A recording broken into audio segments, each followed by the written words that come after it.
Hi, and welcome to Decoding AQ, helping you to learn the tools, mindsets, and actions to thrive in an ever-changing world. Hi, and welcome to our next episode of Decoding AQ, the on the road version, a mini series here live in Vegas at Transform. With me today, I have Alejandro Reyes. He's from Boston. He's the Chief People and Transformation Officer. He's an author and executive development coach. Welcome to the show. Thank you very much. I'm very excited to be here. Yeah, we've been hanging out. So Alejandro is this transformational HR and business leader. He's got more than a couple of decades of experience driving change and organizational effectiveness. He's currently the head of people and transformation practice at Cintana Education. Cintana Education. And he leads the strategic talent and cultural initiatives there. He's a trusted advisor for venture capital firms and the author of an upcoming book, Leading Organizational Transformation. So we're going to spend a bit of time learning about that. But before we start, what brought you to Transform? Learning and connecting. You know, when you are for too long in HR, you start hearing the echoes of your own words. And, you know, going to places where new perspectives are shared helps really amplify your thoughts. So I'm very selective. Mm-hmm. Transform is very well known, and they bring thought leaders. So I'm always in search of good thought leaders, and that's why I'm also very excited about what you've been writing recently. Yeah. I've spoken to a few people who said, "Oh, I'm so overwhelmed," and then somebody reframed that and said, "I'm changing my thought process of overwhelmed to I'm quite full." Right? There's a lot of content here. Has there been something that has stood out to you so far in any of the, as you said, great thought leaders, interesting conversations, interesting panels? Is there something that's resonated with you so far? I think the hunger, the impetus for going beyond the space commonly known as HR. I think there is a growing realization that whatever space we have been occupying is great, and we still need to master it. Yeah. But there is beyond. And that beyond is how do we help organizations really achieve their goals when they are very ambitious and they require these companies to become a company they've never been before. Mm. And there is theory about that, but there's little practice shared about that. Yeah. And I like coming here and hear these leaders talking about it. And the main theme around that, reaching to the next space, dominates with the artificial intelligence role in all of that. But at the same time, is this human side of how do we actually bring all this apparatus of HR to a new era? Yeah.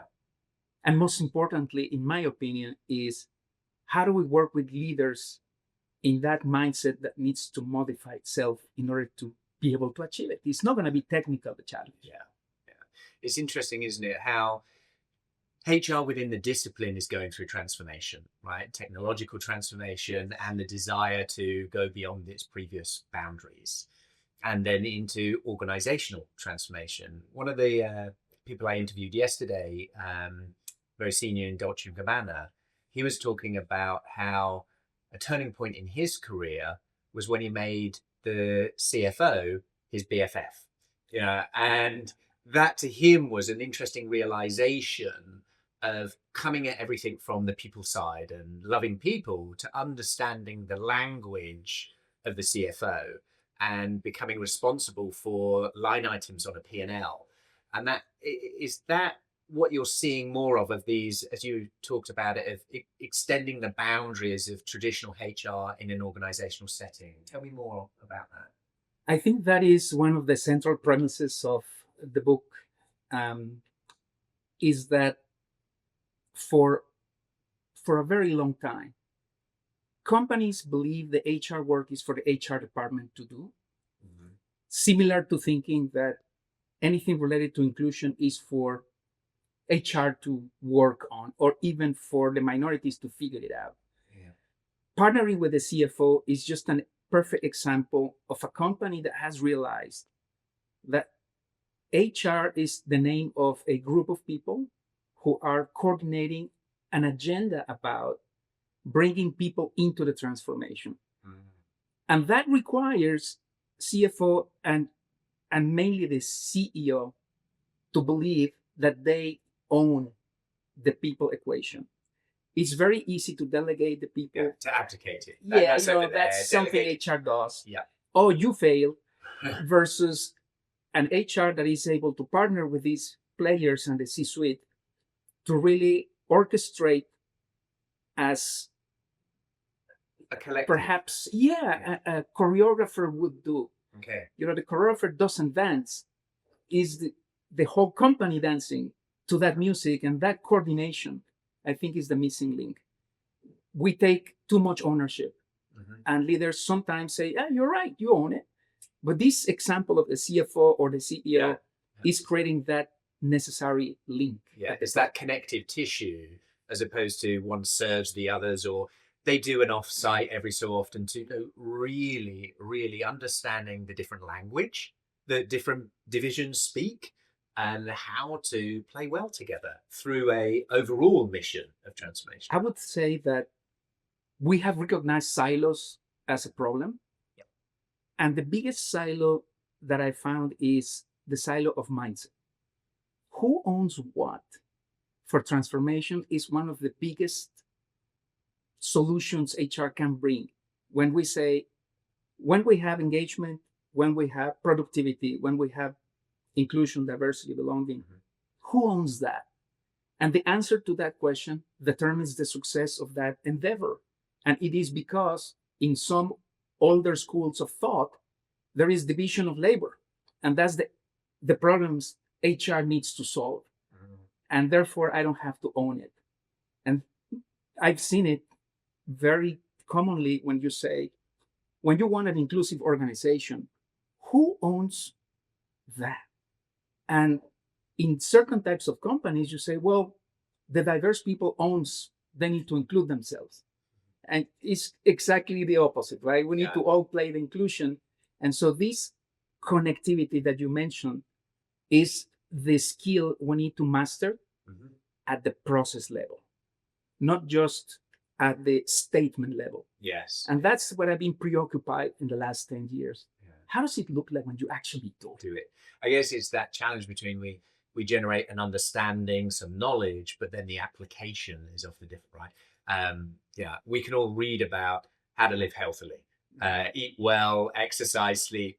How many actually practice it? Yeah. The actual habits and application. Similar in business, right? We can read a book, get the framework, understand the concept, but how we break down the existing, just running an engine that's going on to reimagine it to how it functions. So tell me some ways in which you've experienced this yourself, either in your current role or past roles, of going through those phases.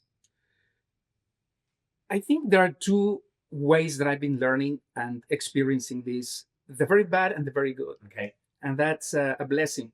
I didn't know it at the time. Yeah. But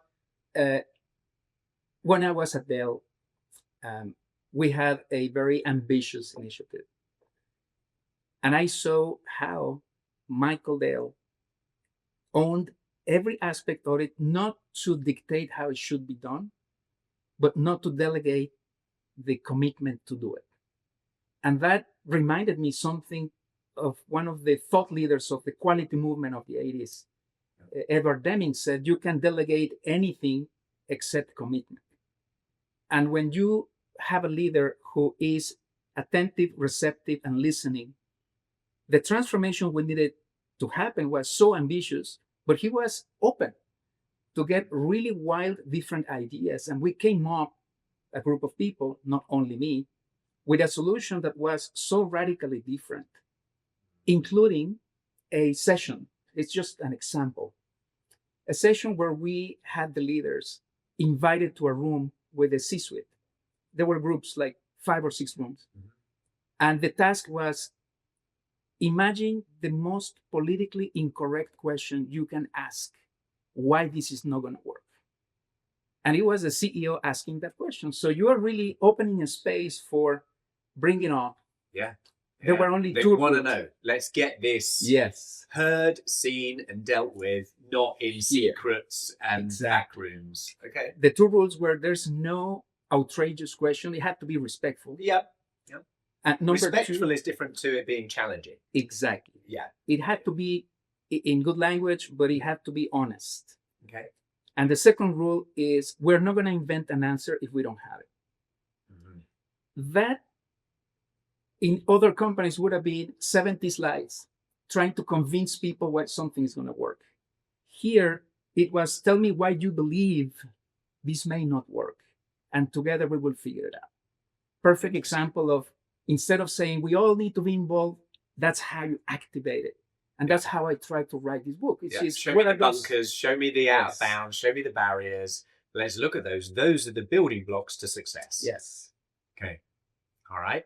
And give me another example then, maybe in contrast to that. We were going through a very big transformation in a company that shall not be mentioned. Probably because it's the opposite example. It's the opposite example. Yeah. Okay. And we had... Give us an idea of when you say big company. Technology, 140,000 employees, global. Yeah. And we had to implement a process. Mm-hmm. And the way of doing it was convincing people.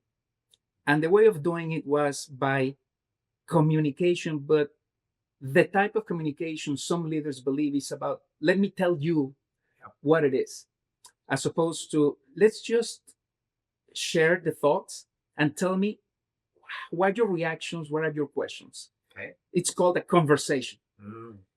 And we were about deploying this big initiative, and it was identify, this is the messaging, 11 translations, the usual, complexities, the deployment, the army going out, only for people to not feel related to it, and to find later on that there were a number of issues that were not anticipated. And the reason is the effort didn't include in the design what were the specific needs in some different locations. Okay. So the American way, to say it that way, wouldn't translate in India, wouldn't translate in South Africa. And the lesson there is we need to create conversations that produce commitment as opposed to curated corporate cinematic messaging to convince people. Leaders believe that once you said something, people understood it. And that it's true of life. It's in every aspect of life. Any parents can attest to that, right? You think, I've communicated it. Yes. Does that equal understanding? Not always. The one word I like, and you will see it in the book, I like going to one word. Okay. And the answer of one word would be oversimplification. Mm. Leaders are always in a rush, and HR follows. So transformations normally occur because there is a burning platform, something needs to happen. We need to let go people, the indicators, the investors, it's all happening in a chaos. Yeah. And speed is the most important factor.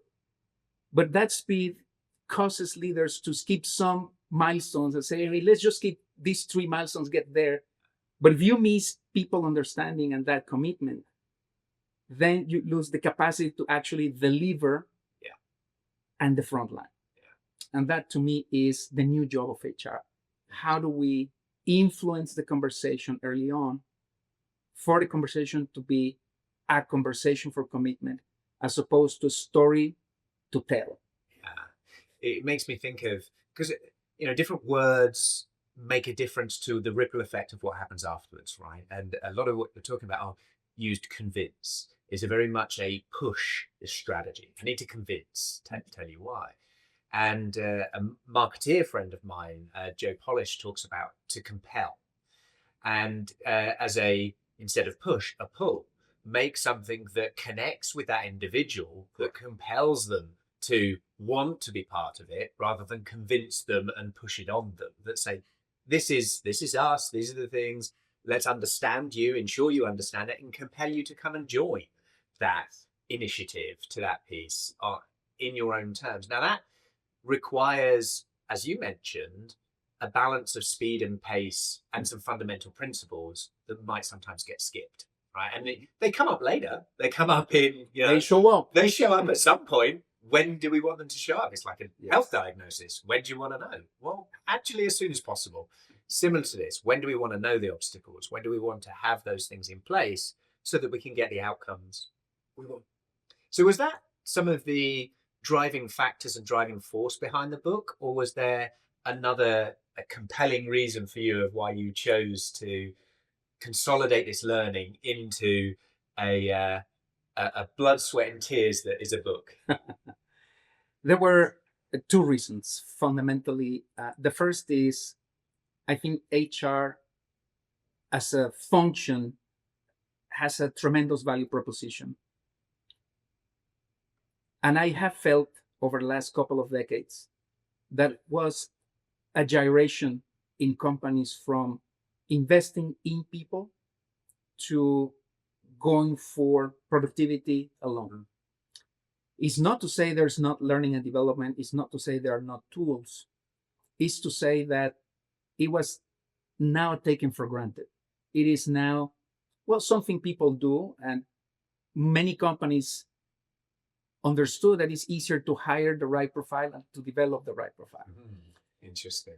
In that universe, HR has kept a very strong voice on what I call business optimization. So we have business partners, we have a great function, a vibrant function. We have improved people services with automation. What is now required is evolve mindsets. If you can scale a mechanism to help people understand why this matters to them, you have the keys of the kingdom. Mm-hmm. Because now you can have exceedingly and extraordinary performance that people see themselves as the artists delivering something that matters to them because they committed to, because they understood the purpose. And the belief is that that's too complicated, that's too much, that's probably unnecessary. Smart people will figure it out, you just push it, the goals will do it. Is not true. So the book is an attempt to clarify a method that delivers on that capacity to scale transformation. But the second reason that I like even better is that in order to actually do that, it's not just the process. You need to also have a particular philosophy of leadership that I call leadership of liberation. Leadership of liberation. Leadership is only about liberation. And the reason for that is leaders can see something that is missing or something that is on the way. And you work by removing those barriers, either mentally or physical or policies or processes that were created 20 years ago because we had a problem. Metrics nobody uses. When you remove, you get speed. And if you have a hill in front of you, you're creating a city. You may want to create a tunnel as opposed to a lot of little curves around it. So this second reason is, how can we influence leadership to be about really removing barriers and also creating visions and purposes that people can fall behind. Yeah. There's more to it. That's the fundamental. That's the fundamental thing. But it's interesting. This word mindset comes up a lot, right? Especially when we're talking about human beings and getting work done, right? What do I value? How do I contribute tomorrow? And what many people are beginning to realize is our mindset is a result of the diet we've fed it. What is that diet? Am I curating the diet of my mindset? What are those data inputs that reinforce the neural net of, well, I've had this experience, this experience, this experience. I'm taking information from here, here, and here. These are then the outcomes, the experiences, the emotions, the business outcomes, and we create those links, and we continually do that. And that will create positive and negative biases, experiences. And what we're realizing is perhaps the mindsets we've had to function in a linear world aren't going to serve us as well as the mindsets we need and who we need to become in an exponential world of embracing certain things. And how have you personally evolved your own mindset? What have been some of the techniques and things that you've worked on to enhance it, to help it function in a way to do the work you want to do? Perhaps there are many ways of achieving it. Mm-hmm. The way I normally surprise myself is with something completely unrelated and completely alien or different from HR or whatever I'm working on. And that is that maybe I went to a movie and I saw something and I connected to this. For example, if you go to Cirque du Soleil, you notice quickly there's a lot of skill there. You notice quickly there's a lot of training there, but there is a overarching design. And years ago, I had read a book about design as the ultimate value proposition. And so that word was like in my mind. Okay. And I went to a gallery once and I saw this harmonious picture. And I thought, this is trying to communicate something. And I thought on the artist.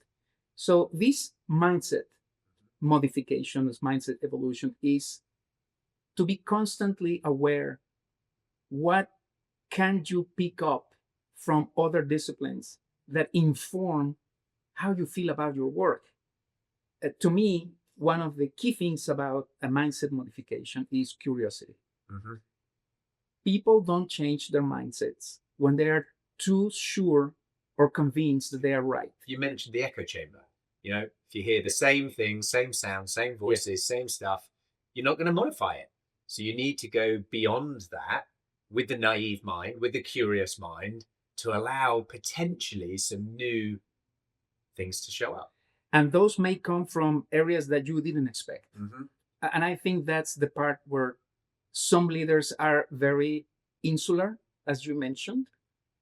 And to me, it's the concept of design that needs to be purposeful, and this idea of human-centered design that was very important a couple of decades ago and still is, was one of the key things that allowed me to think differently about HR.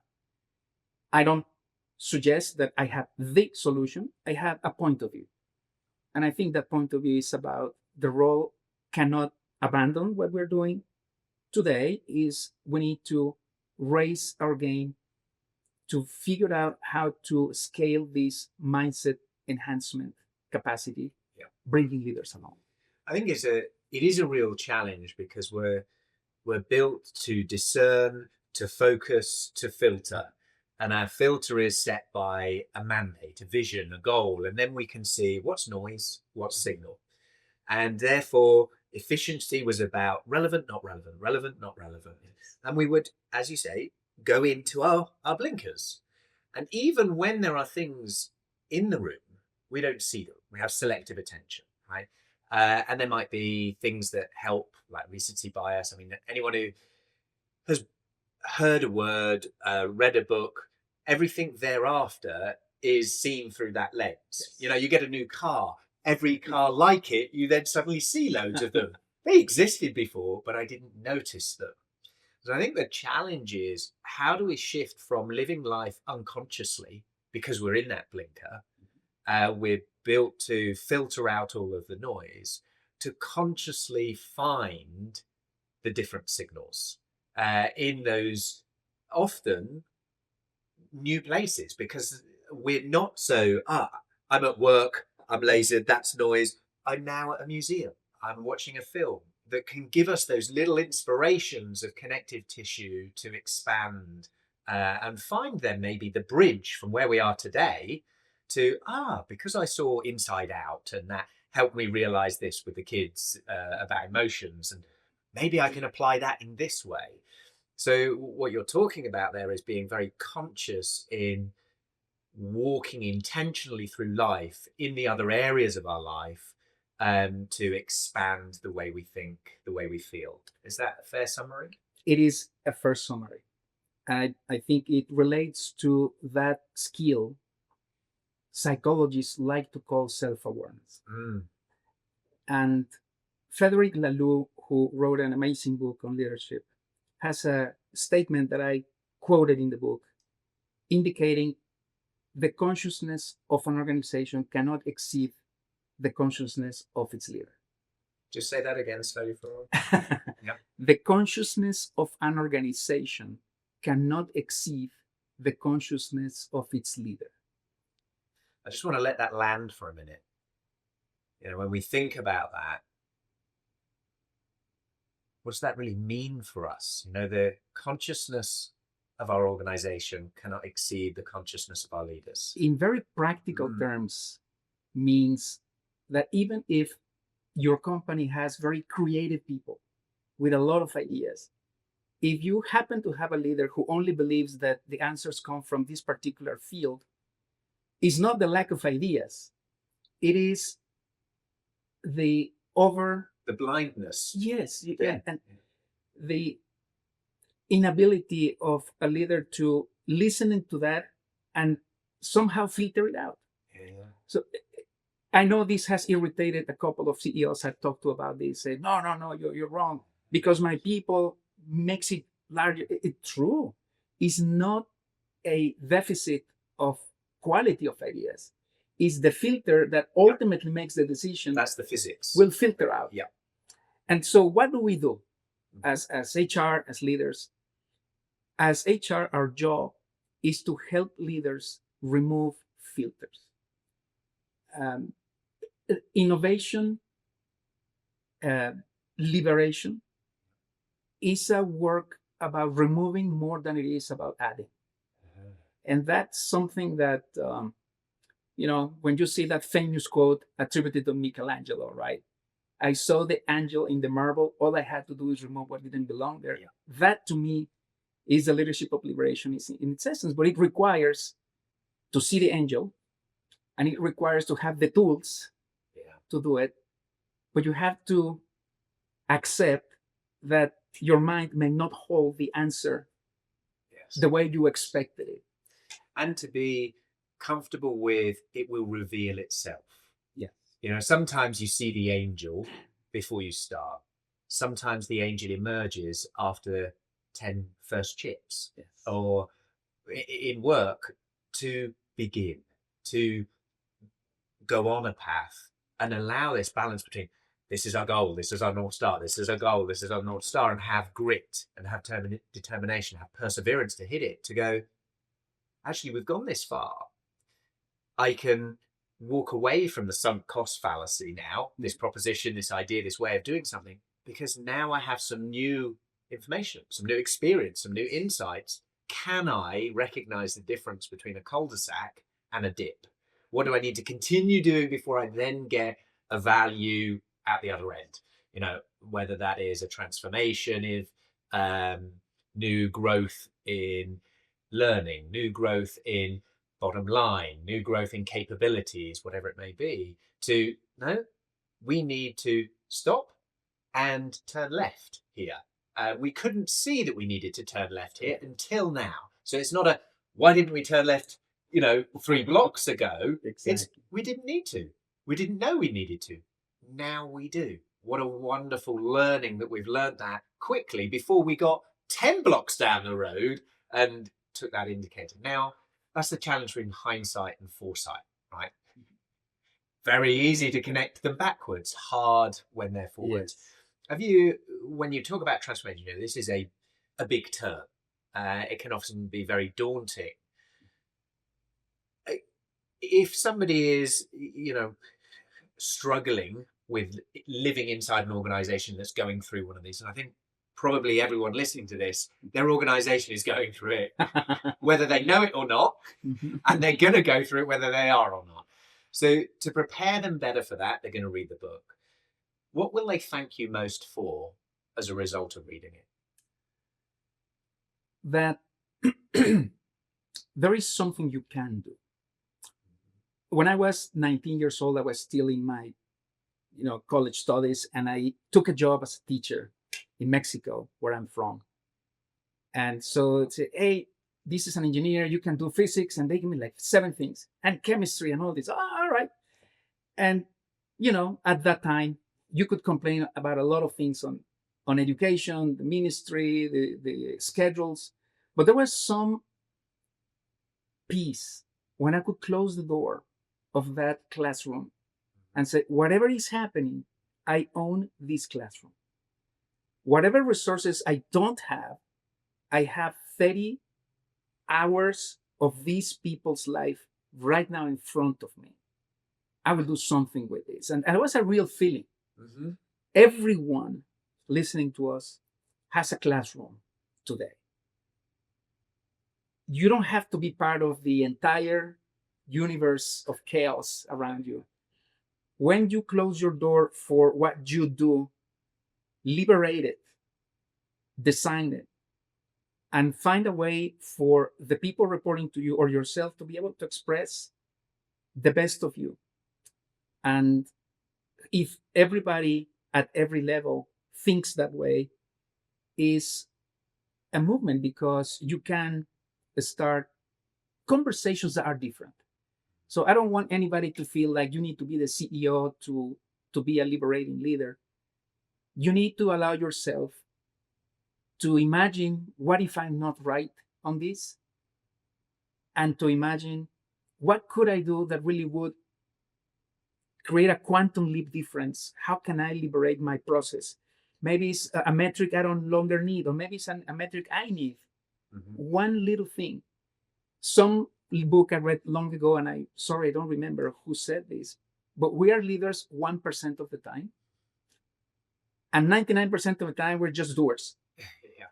It is that 1% is, what am I going to see that will change something I believe, which is in the center of all this. Yeah. So beliefs, mindset, we're coming back to that same. My recommendation for your audience is, go every night and think, what I need to believe for my success. And what did I do today that I liberated something? What I didn't liberate today. That's all we need. And start there. If you're the CEO, there will be grandiose answers. You are the head of HR, there will be more opportunities, but everybody can be a liberating leader. Is there something you're working on to liberate in your own life, in your own evolution, that you're working on, that you'd like to share? I'm glad that this was not the first question, because I could fill an hour. There is a space in the family about that. There's always a liberating challenge in every family that I've ever known. I'm no exception. But I think the book was the most important project of liberation, because it provides a perspective on a space that I've seen so much failure and so much frustration for too long. The current challenge is no longer writing it. It is, how do I help people find ways to be successful, which is the center of the premise, is how do you live for success? So my current project is to help the next generation of HR leaders to create one more thought in their minds about what HR is really about and what can I do about it. And for that reason, I am going to work with whomever I can to disseminate that work. Mm-hmm. And there may be some interesting projects in the future about HR academies. I think it's just, we need many voices in HR to evolve this. I consider is one more voice. Mm. It's not the voice, but it's one whole voice. And I guess what you're talking about is the permission to imagine, Absolutely. and then the framework, the support, the community to realize that imagination. You said it perfect. And the one word I think that connects with that is liberation. Yeah. I think leaders need to understand the main responsibility is liberate. If you can achieve that, people will feel like I can do better. I can be myself. Wait a minute. Are you telling me I can actually be who I am? Yes. Yeah, that true soul expression. And it's not, oh, how cool it is. It is the only way you get exceeding performance. If you've seen a singer or a gymnast, the moment they are doing the routine or the singing, they are fully themselves. Yeah. You cannot get to move an audience if you're not 100% that. Yeah. It's no different for the accountant. It's no different for talent acquisition leader. It's no different for a CEO. And then a word and language I've heard used a lot for that is flow. Right? When we're in total flow of soul expression, what are the physical parts of the body that need to be prepared and right for that, to allow the alignment of soul, heart, head, all of that to just be lose sense of time, lose sense of place, and just create. With a very basic performance orientation and business orientation, because there is discipline on all that. You will see it in the book. It's not statements, it's really how you actually do it at scale. What is the technique? What is the process? What is the ABC? Or that's what I wanted to write about. Yeah. Right. So anyway, it's been a journey those 2 years writing it, but the next project is to help HR. Yeah, to help HR. And you've mentioned throughout a word, curiosity. Mm-hmm. For every guest that comes on the show, since our very first guest, I have asked the same question at the end. And it's a homage to our very first episode with Dr. Diane Hamilton, whose focus is on curiosity. And the question, Alejandro, is, when was the last time you did something for the first time, and what was it?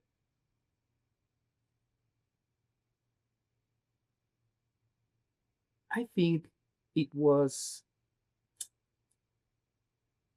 not long ago. I started reading different books. Okay.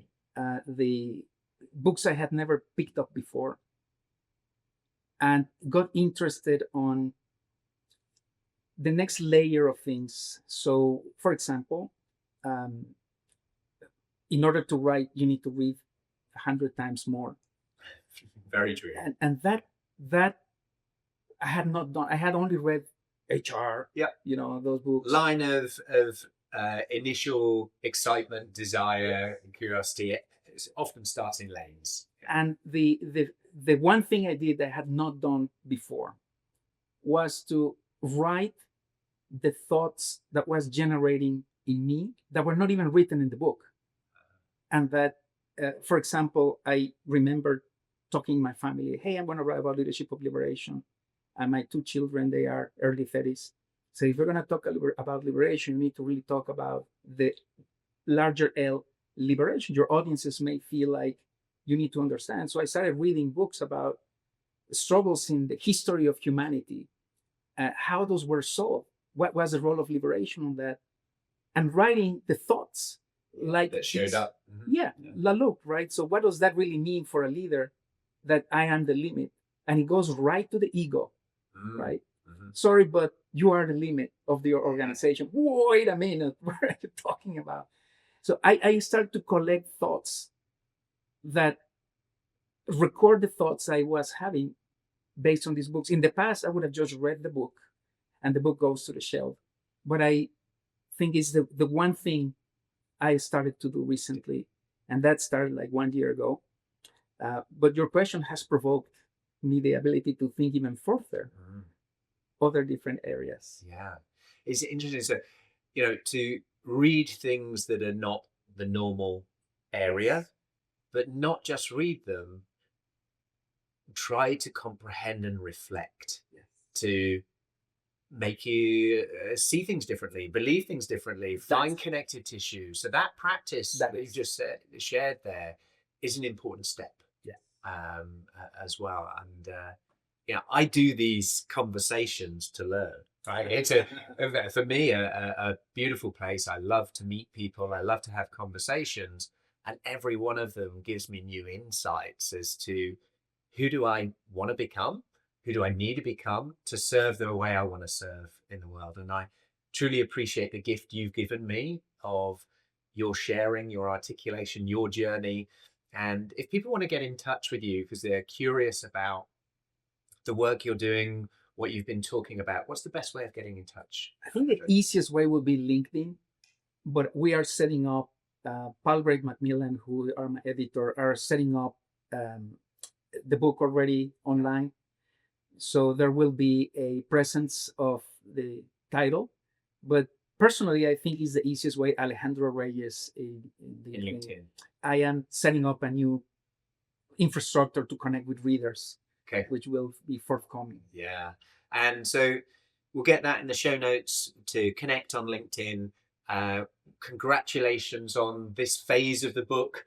Depending on when you're listening to this episode, when it's just out or you're listening to it on the back catalogue, go and check out the book. We are, those that lead need to read. And it's a really important part of the process. But the next phase of that is not just to read, it's to reflect as we go through. So thank you for that gift. It's been a real pleasure. The pleasure is all mine. Thank you all. Do you have the level of adaptability to survive and thrive the rapid changes ahead? Has your resilience got more comeback than a yo-yo? Do you have the ability to unlearn in order to reskill, upskill and break through? Find out today and uncover your adaptability profile and score, your AQ. Visit AQai.io to gain your personalized report across 15 scientifically validated dimensions of adaptability. AQai, transforming the way people, teams, and organizations navigate change. Thank you for listening to this episode of Decoding AQ. Please make sure you subscribe on your favorite podcast directory, and we'd love to hear your feedback. Please do leave a review and be sure to tune in next time for more insights from our amazing guests.